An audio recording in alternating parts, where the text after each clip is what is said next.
السلام علیکم ورحمۃ اللہ وبرکاتہ۔ ناظرین کرام، قبول حق کے معاملے میں ایک انسان کے لیے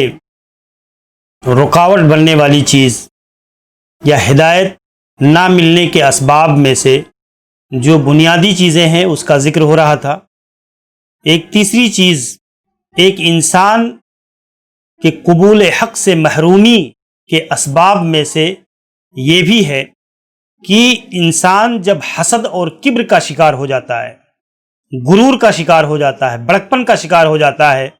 تو ہدایت سے انسان محروم ہو جاتا ہے۔ اور یہ بنیادی چیزوں میں سے ہے جس کو علماء نے حق کے موانع میں سے ذکر کیا ہے کہ ایک آدمی کے لیے یہ چیزیں قبول حق کے راستے میں رکاوٹ بنتی ہیں کہ ایک آدمی کے اندر جب حسد پیدا ہو جاتی ہے، حسد جلن انسان کی ہو جاتی ہے کسی سے یا کسی مسلک سے، کسی فکر سے، مذہب سے، کسی شخصیت سے، تو اس آدمی کو وہ چیز حق کے قبول کرنے سے رکاوٹ اور محرومی کا ذریعہ بن جاتی ہے۔ اس لیے اللہ کے نبی صلی اللہ علیہ وسلم نے بیان فرمایا کہ الکبر بطر الحق وغمط الناس، کبر یہ ہے کہ حق کا انکار اور لوگوں کو حقیر جاننا، حق کا انکار کرنا اور لوگوں کو حقیر جاننا، یہ ایسی بری خصلت ہے کہ جس کی وجہ سے عموماً انسان حق تک نہیں پہنچ پاتا ہے۔ اگر کوئی آدمی کسی مسلک کے معاملے میں، کسی مسئلے میں، دین کے کسی معاملے میں وہ شخص حسد کے ساتھ تحقیق کرے، اس چیز کو محض اس نقطۂ نظر کے ساتھ بحث و تمہیز کرے کہ میں دوسرے کو ہرا کر رہوں گا، تو وہ آدمی کبھی حق تک نہیں پہنچ سکتا ہے، یا حق جو ہے اس سے روٹھ جائے گی اور وہ آدمی حسد کی بنیاد پر، جلن کی بنیاد پر غلط فیصلے لے گا۔ اسی لیے آپ دیکھیں یہی معاملہ دعوت کے معاملے میں ہمیشہ ایک داعی کو، ایک عالم کو، ایک امام کو دعوت کے مقصد کو ہمیشہ سامنے رکھنا چاہیے اور یہ جاننا چاہیے کہ حق کے موانعات جو ہیں، حق کے معاملے میں، قبول حق کے معاملے میں جو رکاوٹیں ہیں، ان میں ایک حسد، کبر، جلن، غرور، یہ چیزیں بھی بہت بنیادی طور پر قرآن نے اس چیز کو ذکر کیا ہے۔ سأصرف عن آیاتی، یعنی میں اپنی نشانیوں سے انہیں پھیر دوں گا، یعنی سأصرفہم عن الایمان بہا، اس پر ایمان لانے سے ان قریب یہ پھر جائیں گے۔ الذین یتکبرون فی الارض بغیر الحق، جو زمین میں تکبر کرتے ہیں، کبر کرتے ہیں، وہ یقیناً حق سے پھر جائیں گے، حق کے قبول کرنے سے۔ وَإِن يَرَوْا كُلَّ آیَةٍ لَا يُؤْمِنُونَ بِهَا، اگر یہ لوگ إِن يَرَوْا كُلَّ آیہ، اگر یہ ہر آیت، ہر نشانی، ہر معجزے کو جو ہے دیکھ بھی لیں تو لا یؤمنون بها، یہ اس پر ایمان لانے والے نہیں ہیں۔ وَإِن يَرَوْا سَبِيلَ الرُّشْدِ، اور اگر یہ رشد و ہدایت کا راستہ دیکھ لے، لا يَتَّخِذُوهُ سَبِيلًا، تو یہ اس کو اپنا راستہ بنانے والے نہیں ہیں۔ وَإِن يَرَوْا سَبِيلَ الْغَيِّ يَتَّخِذُوهُ سَبِيلًا، اور اگر یہ گمراہی کا راستہ،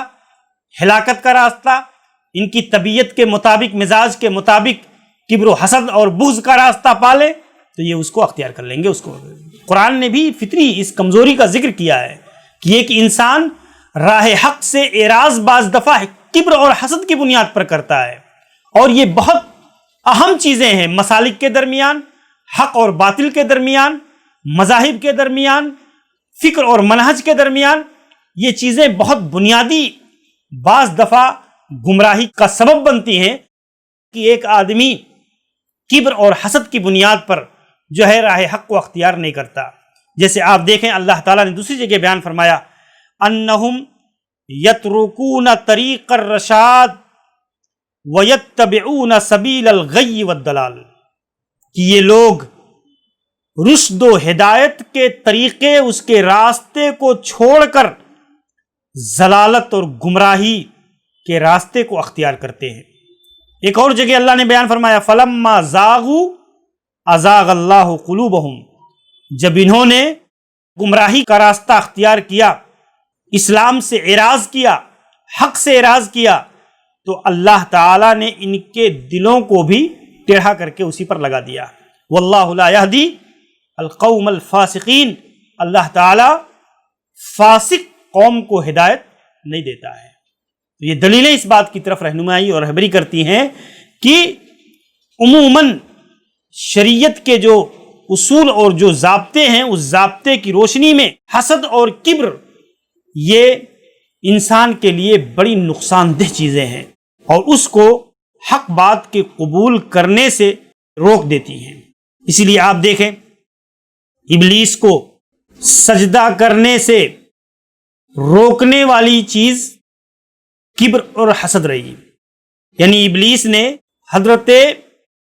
آدم کا سجدہ کرنے سے اعراض کیوں کیا؟ اس لیے قال ما منعک ان تسجد اذ امرتک، کہ تو نے جو ہے جب میں نے حکم دیا تھا تو تجھے کس چیز سے منع کیا کہ تو آدم کا سجدہ کرے؟ قال انا خیر من، کہا اس لیے کہ میں اس سے بہتر ہوں، خلقتنی من نار وخلقتہ من طین، کہ تو نے مجھے نار سے، آگ سے پیدا کیا ہے اور اسے مٹی سے پیدا کیا ہے۔ یعنی آگ کی صفت علو اور برتری ہے اور مٹی کی صفت پستی اور جو ہے نیچے رہنا ہے، تو میں بلند و بالا ہو کر کے ایک پستی پر رہنے والے جو ہے شخص کی میں جو ہے سجدہ کیسے کروں؟ تو آپ دیکھیں کہ کبر اور حسد نے اس کو راد درگاہ قرار دے دیا۔ اور اس حیثیت سے ہمیں یہ بات جاننی چاہیے کہ یہ بنیادی چیزیں ہیں۔ ایسے ہی یہودیوں کے معاملے میں آپ دیکھیں الذین آتیناہم الکتاب، یہ وہ لوگ جن لوگوں کو ہم نے کتاب عنایت کی، یعرفونہ کما یعرفون ابناءہم، یہ اللہ کے نبی کو ایسے ہی پہچانتے ہیں جیسے اپنے بیٹوں کو پہچانتے ہیں۔ وَإِنَّ فَرِيقًا مِّنْهُمْ لَيَكْتُمُونَ الْحَقَّ وَهُمْ يَعْلَمُونَ، اور ان میں سے ایک فریق یہ حق کو چھپاتا ہے جانتے ہوئے، یعنی جاننے کے باوجود بھی حق کو چھپاتا ہے۔ یعنی وہ جانتے ہیں کہ اللہ کے رسول صلی اللہ علیہ وسلم ہی